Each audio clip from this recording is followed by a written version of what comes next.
Welcome back. ఆ జిల్లాల్లో ప్రభుత్వ కార్యాలయాల్లో ఫైళ్లేవి కదలట్లేదు.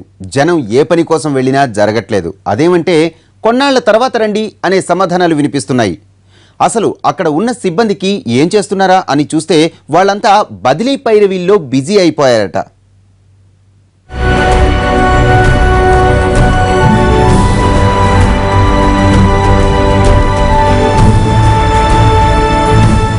ఆంధ్రప్రదేశ్లో బదిలీల జాతర జరుగుతోంది.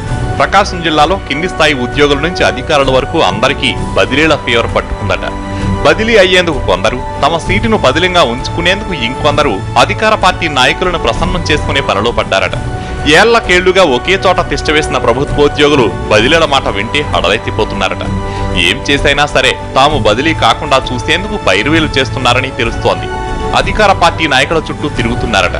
సిఫార్సుల కోసం ఎమ్మెల్యేలు, మంత్రులు, ఎంపీల చుట్టూ తిరుగుతున్నారట ఉద్యోగులు.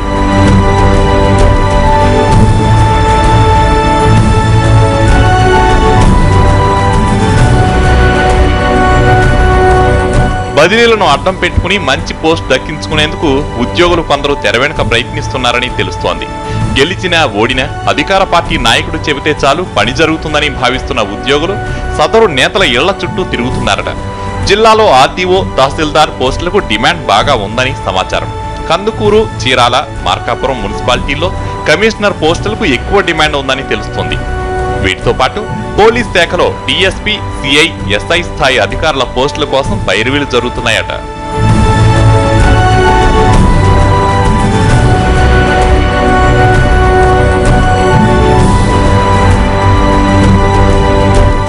అధికార పార్టీ నాయకులతో నేరుగా పరిచయం ఉన్నవారు తమదైన శైలిలో ప్రయత్నిస్తుంటే మంచి పోస్టుల కోసం దళారులను ఆశ్రయిస్తున్న ఉద్యోగులు ఉన్నారన్న గుసగుసలు వినిపిస్తున్నాయి. ఉద్యోగుల బదిలీ ప్రయత్నాలేమో కానీ ప్రభుత్వ కార్యాలయాల్లో పాలన స్తంభించిపోయిందట. కార్యాలయాల్లో ఎక్కడి పనులు అక్కడే ఆగిపోవడంతో జనానికి ఇబ్బందులు తప్పట్లేదు. పైరువేల కోసం నేతల చుట్టూ ప్రదక్షిణలు చేస్తున్న ఉద్యోగులు కొంతకాలంగా విధుల్ని పట్టించుకోవట్లేదని తెలుస్తోంది. దీంతో సర్కార్ ఆఫీసుల్లో ఫైళ్లు ముందుకు కదలట్లేదట.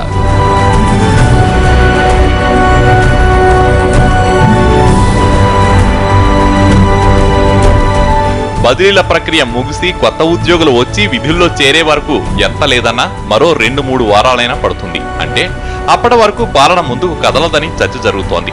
బదిలీలకు ముందు 2 వారాలు, తర్వాత 2 వారాలు, ఓవరాల్గా నెల రోజులు పాలన పడకేసినట్టే.